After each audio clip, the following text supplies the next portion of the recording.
السلام عليكم البنات، كي دايرين؟ اليوم ان شاء الله بحول الله عندي لكم وصفه ديال الشعر الجاف، او كما كنقولوا الشعر بالمغربي الشعر الناشف. الشعر الجاف المتضرر، يعني اللي كيكون من الجدر ديالو حتى الاطراف تيكون ناشف. هاد الوصفه ان شاء الله بحول الله غتحل لنا هذا المشكل. وبمكونات كما كتشوفوا عندنا هنايا صفر بيضاء، وعندنا هنا افوكا، وعندنا بنانه والعسل والمايونيز. من بعد غنزيدوا لهم الزيوت. كما كتشوفوا غنديروا هنايا، غنبداو بافوكا. قبل ما نبدا في الخليط ديال هذه الوصفه هذه، غنقول اللي عنده الشعر، يعني اللي عنده شعر طويل يدير افوكا كلها، ويدير جوج بنانات، يعني يدوب هاد الوصفه هذه بالخلاصه. المهم انايا غنوري لكم واحد المفاجاه ديال الافوكا. قطعتها ولقيتها هكا، لقيتها كحله. مي ما غاديش نلوحها، غنستعملها. وكنتمنى اي وحده غادي تشري افوكا تشريها، يعني ما تشريهاش طايبه بزاف. انا خديتها طايبه كيسحابني نيت، غنلقاها خضراء، مي لقيتها هكا. المهم غناخدو بالحكم ديالي كما كنقول لكم الشعر ديالي انايا قصير، غنديرو نص افوكا. مي هذه غنديرها كلها، هذه يلا تجيب ليا الربع ديال الافوكا. المهم غناخدو، غنحيدو هادشي الكحل هكا.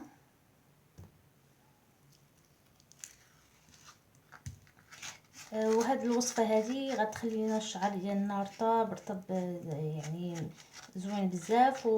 ونقدروا نستعملوها مره في الاسبوع. ون... نديروها، يعني ما في حتى مشكل. بعكس هذاك البنات كاين اللي كيدير الكيراتين، من الكيراتين انا ما كنصحش البنات يديروه، لان فيه مواد خطيره للجلد ديال الشعر ديال الراس ديالنا. كما كتشوفوا هنايا عندي افوكا درتها كلها افوكا، وعندنا هنايا صفر البيض. من بعد نحاول نمعكها مزيان كما كتشوفوا. نزيدوا ليها بنانه،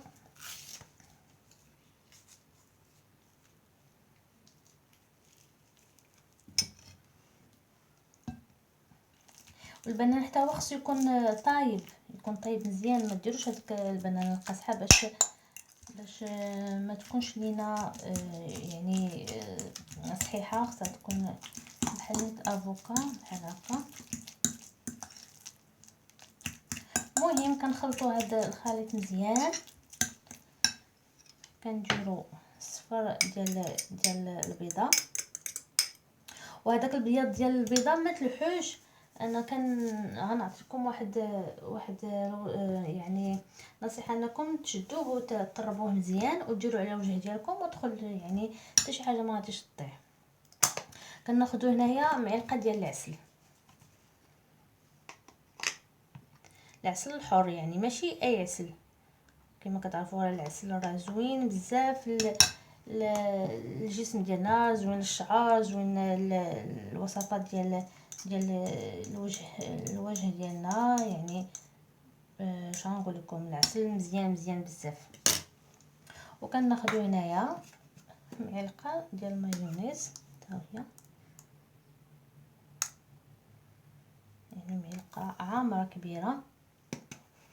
نزيد باقي شويه. كما كتشوفوا كتخلطوا هذا الخليط هكا.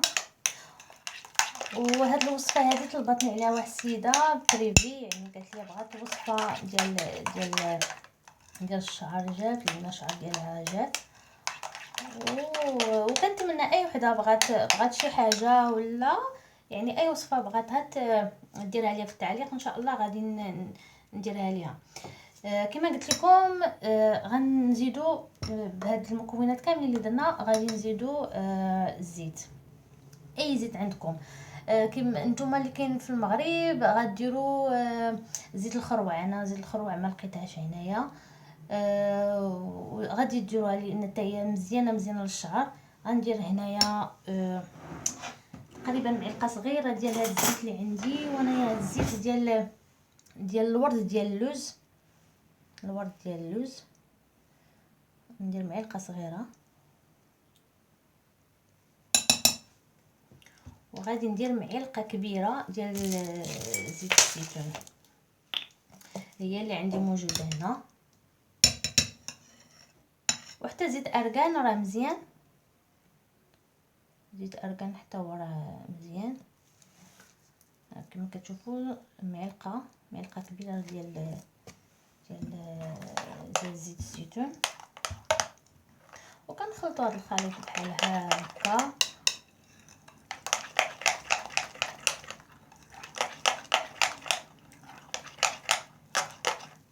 المهم كيعطينا بحال هاد النتيجه هذه، وكنتمنى يعجبكم وجربوها. راه زوينه بزاف، لان فيها كلشي مواد يعني طبيعيه، ومواد فيها فوائد